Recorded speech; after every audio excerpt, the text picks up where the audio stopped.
Hey everyone, so exciting things have been going on inside this mind of mine of late, which is why I decided to post a video about it just so you could feel my energy and hopefully share that excitement with me.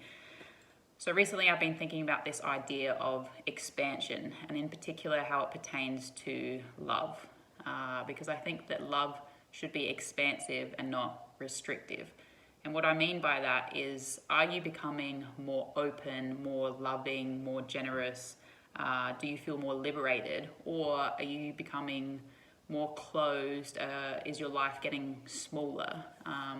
Because I think sometimes in relationships, what ends up happening is we become so consumed with what's going on inside of our relationship that we aren't open and we lack then the inspiration which is going on all around us at all times, and we become closed to not only other people but to ourselves, and so that's sort of sparked some of my thinking recently. And I've also been reading this book, The Untethered Soul by Michael Singer, which has been amazing, and that's also another reason why I'm super excited right now.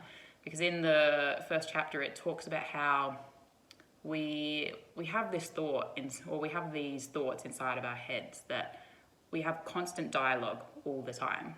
Now, the example that it gives in the book is, imagine if we externalize those thoughts in a human form. So we've got these thoughts that now occupy a human.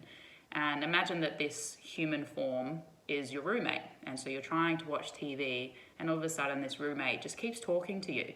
So you're trying to watch TV and they're endlessly talking about all these random things like, oh, I didn't call this person back, oh, does this person like me, I don't know.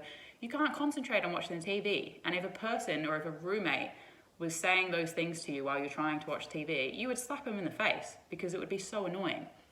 And yet this happens to us all the time, and it's going on all the time inside of our head, and we accept it. Why?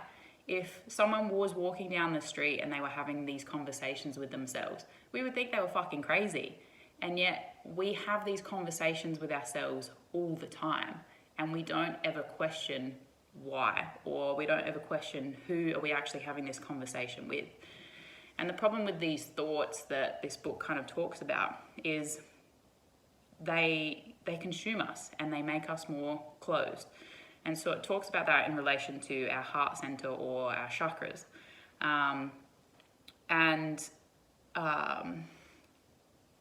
In essence, the way that our brain operates is that we are intended to process information freely. So as you're driving, you see all of these trees and buildings, and it comes in and it goes out. And that's how everything should be. You know, something happens, it comes in and it goes out. But often what happens is that we become fixated on something that happens, whether it's an event that happened at work, an event that happened in our personal lives, and instead of allowing that event to just go, we hold on to it. And when we hold on to it, there's a blockage now. And so our heart, instead of being open and free, it becomes closed. And unfortunately, we don't actually process a lot of those events that happen, and they end up being triggers in the future because we have unresolved events from the past. And so there was something in this book that reminded me of something that I read from The Power of Now by Eckhart Tolle. And it was, in this moment right now, what problems do you have? And most people will start trying to rattle, oh yeah, I've got this going on, I've got this going on. Those aren't problems. In this moment right now, so right now you're watching this video, what problem exists for you in this moment? Which this moment is all that we really have, right? We don't have any problems. What we have though is we have situations. And situations, yes, they need to be dealt with. But in this moment right now, can you do anything about those situations in your lives? And the likelihood is no, you can't. Because nothing that you do in this moment is going to change that situation. Like for instance, my quad. So I strained my quad a couple of weeks ago when I was coming back from my knee injury. It is what it is, right? It's frustrating, whatever. But in this moment right now, I can't do anything about that. I can't change it.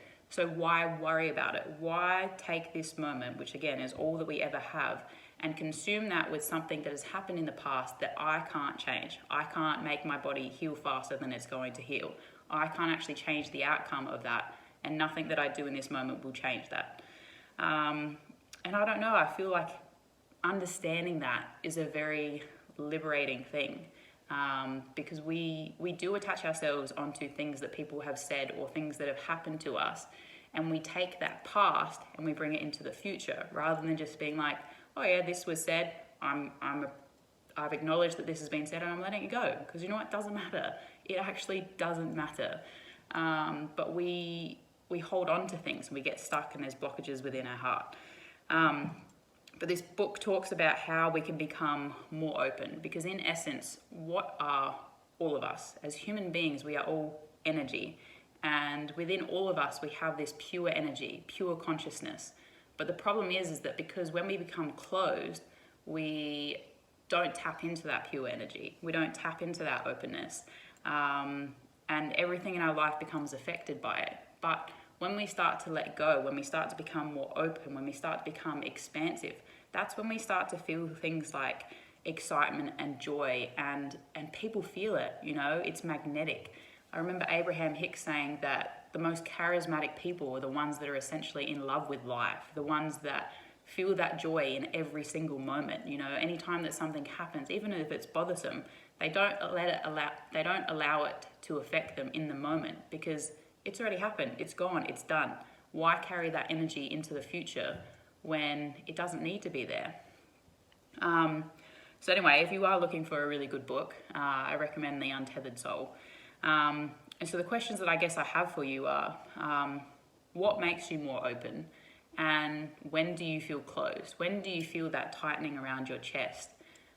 And when you notice those things happening to you, get curious about it. Start to question, why? Why am I feeling closed right now? You know, why did I have that little tightening in my chest? And when you start to get curious, you then become open to feeling whatever it is that you need to feel.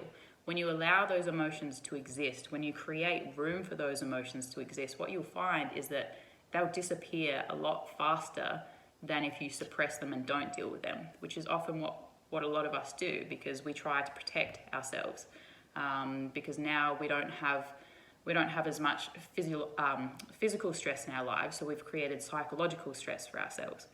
And a lot of that actually comes under acceptance and commitment therapy, where you feel an emotion, and instead of being like, oh, get away from me, it's, I'm getting curious about this. Let's create room for this feeling to exist. And what you'll see is you'll find that emotion will dissipate quicker. So anyway, that's a little bit of what's going on inside of this crazy mind of mine at times. I'll leave you with a quote which I remember reading probably on Tumblr some time ago, and it's this: find out what makes you kinder, what opens you up and brings out the most loving, generous and unafraid version of you, and go after those things as if nothing else matters, because actually nothing else does. George Saunders is the person that wrote that quote, and in essence that's so true. You know, if you're living a restricted life, if you're living an empty, miserable life, ask yourself why, and what can you do that makes you more open? What can you do that makes you kinder? Or who are people that make you more open, kinder, more generous?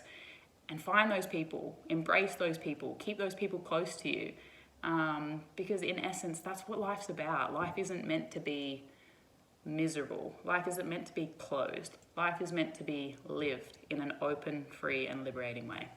Anyway, that's all for me tonight. So enjoy the rest of your morning, day, afternoon, whatever it is that you're about to get up to, and I'll speak to you guys soon.